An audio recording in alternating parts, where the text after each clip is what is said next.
so much, everyone, for staying with us. So today, the House of Representatives held a public hearing on the tax reform bills. Let me allow you to take a listen quickly to some of the soundbite that came out of that public scrutiny of the proposition. Of this bill is to streamline tax processes, simplify tax administration, strengthen enforcement of tax laws, and progressively reduce the cost of revenue collection. And of course, finally, the Nigeria Joint Revenue Service Bill, Joint Board Service Bill. This bill seeks to establish the Joint Revenue Board, the Tax Appeal Tribunal, and the Office of Tax Ombuds for the harmonization, coordination, promotion of the rights of taxpayers and tax dispute resolution. Trade Union Congress of Nigeria have identified 4 key concerns with the bill. Number 1, gradual increment of VAT from the current 7.5% to 15%. Mr. Chairman and respected members, the TUC rejects the gradual increment of VAT from 7.5% to 15%. Our reason is simple. Allowing the value-added tax VAT rate to remain at 7.5% is in the best interest of the nation, as increasing it will place additional burden on Nigerians, many of whom are already struggling with the economic challenges and realities. At a time when inflation is on the rise, unemployment is on the rise, higher taxes will further strain households and businesses, which eventually might slow down the economy. So we are strongly of the opinion that VAT should remain at 7.5%, Mr. Chairman.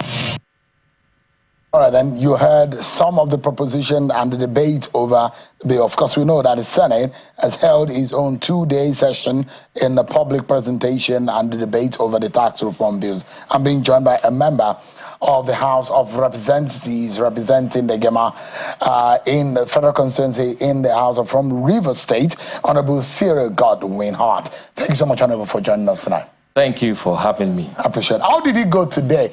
It does look like there are propositions. People disagreed on some of the proposition in the tax reform bills. But from your own point of view, where do you think we stood today based on the debate from some of those who attended the public hearing? Okay, thanks, Shehu. I think for me, I would say that it was a seamless meeting today.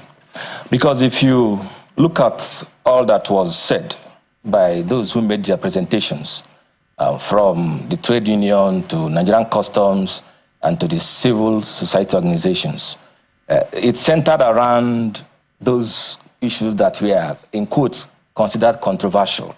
So there's nothing new that played out today during the public hearing. In fact, one thing I must say is that the consultation, the extensive consultation by the committee has actually made the public hearing quite seamless, because you could see that virtually everybody was just saying the same thing. And in overall, I think it was a nice outing. We received about 35 memoranda, and we were able to take about, say, 10 or 11 or thereabouts. So we continue from tomorrow. So I think the usual thing. What stood out for you today in those debates, in the asking of some Nigerians who participated, members of public who attended today? What stood out for you? 2 things. 1, the position canvassed by Nigerian customs. You know, he made the point as though the bills were to repeal the Nigerian Customs Service. And the explanation we have, and from what we have also seen in the bill, in fact, the chairman of the committee had to ask the question to the Comptroller General of Customs to tell him what section in the bill says they are repealing customs. So he only made reference to where the bill talks about custom duties to be collected. And it's important to make this point, that this bill or set of bills, the one in question is actually the Nigerian tax bill, is not called FRS bill. What it simply means is that it's a framework, a legal framework for all the taxes that we're supposed to collect in country. So what it means is that customs will still collect their duties and remit to the treasury. So it's not repealing customs, that's one. And the other part is the issue of inheritance taxes. In fact, that came very strongly from two speakers.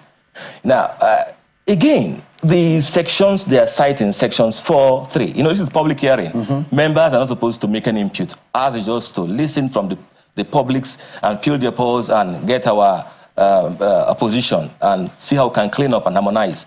So this inheritance tax, again, came up very strongly from, I think, the Committee of FCT Imams Initiative. Made the point, the prof made the point very strongly on that inheritance. So for me, I think we still also have to allow it. When we come back with retreat, we have to look at all those positions and see if we're actually expunging, because that's what you're saying. We should expunge that section completely.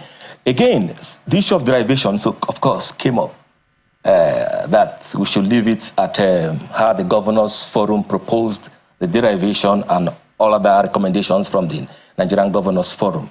So for me, those were the issues that actually played out today.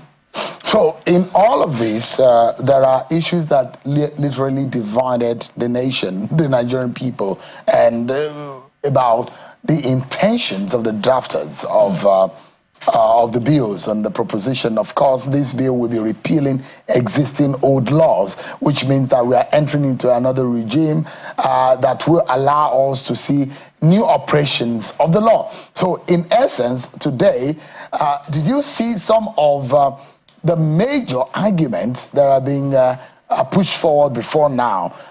Those who think that there were some inconsistencies and some imbalances or injustices that might come out of this bill if it's passed the way it is. The fact remains that this bill actually has some consequential amendments of other bills that must happen. That's very clear. Nobody is disputing that. So, like I said, the issues are still the same issues.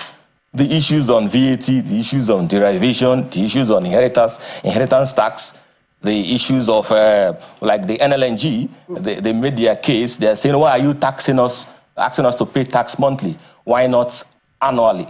Why not annually? Now, the committee, that is the Tax Reform Committee, their thinking is that the upstream sector is actually paying taxes monthly. So all oil and gas sectors are supposed to pay their taxes monthly.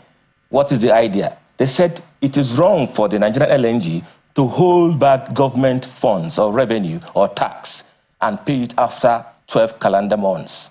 So we want it every month so we can have enough dollar inflow to actually help the Naira. So you can see the argument from the committee seems very valid. So like I said, this is public hearing. Our opinion is not sought here. So when we retreat, we look at all those issues. What exactly is the grievance of those who are speaking on the issue of inheritance tax? Good. Now, they see the section 4.3, it talks about family income. Their opinion is that you don't have to tax family income. So, but what is the committee saying? I mean, the Tax Reform Committee. Their argument is that you cannot hide under a family and do business and expect us not to tax you. Some persons there are families that have estates. So they lease these estates out because they are family properties. They say, no, it's owned by families, so you can't tax it.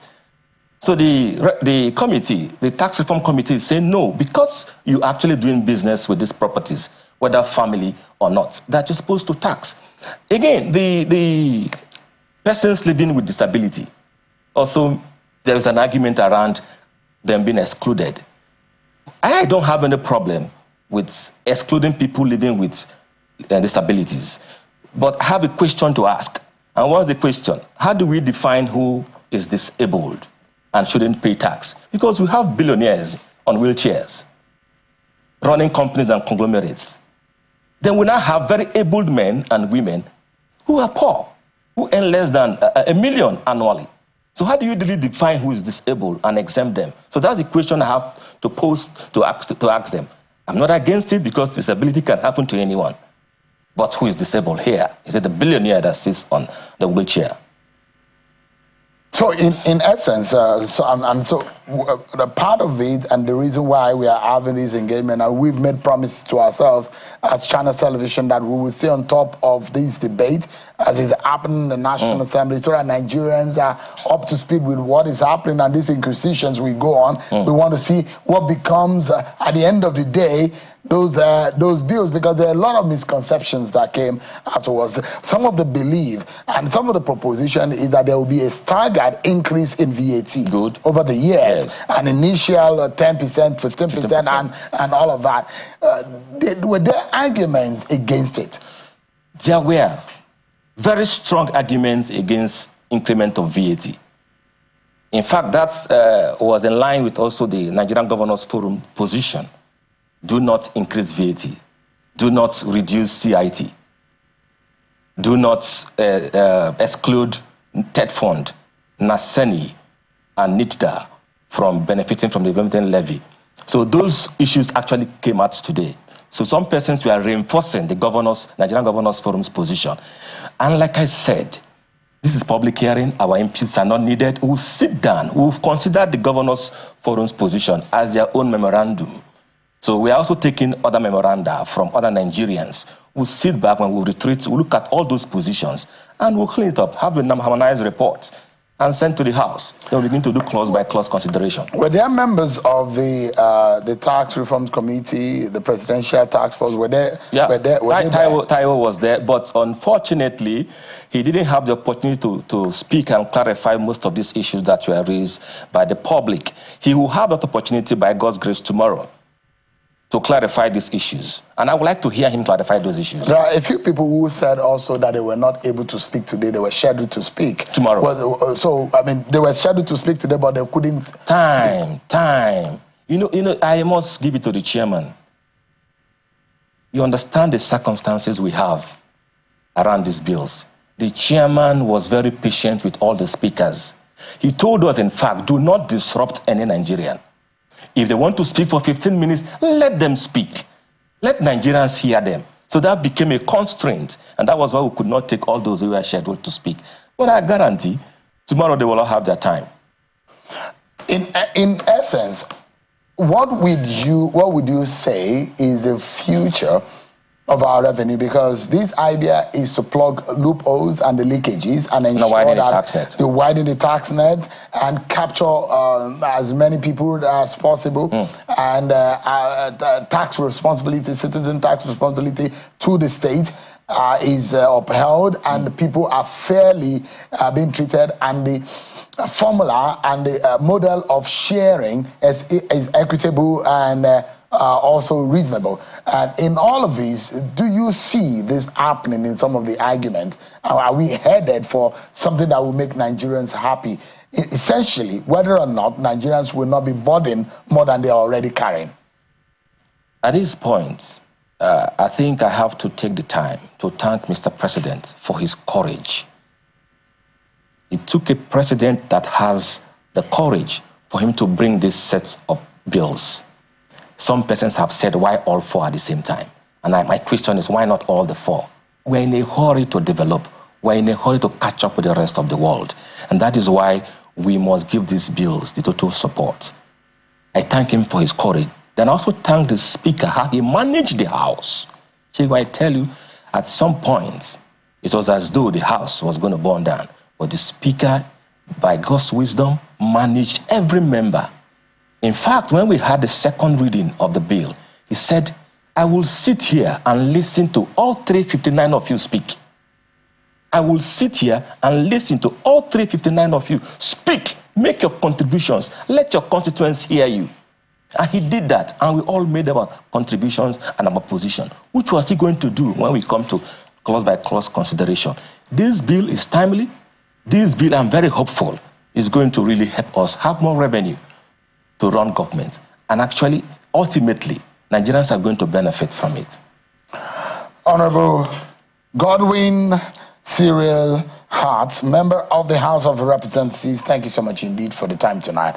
And we'll be looking at monitoring how these things go. But how's your state in Rivers? How are things going? Very peaceful. Rivers is peaceful. Are you pro-Wike or pro-Fubara? Of course, you know. You are pro-Fubara? No, I'm on the side of truth. I'm with Wike.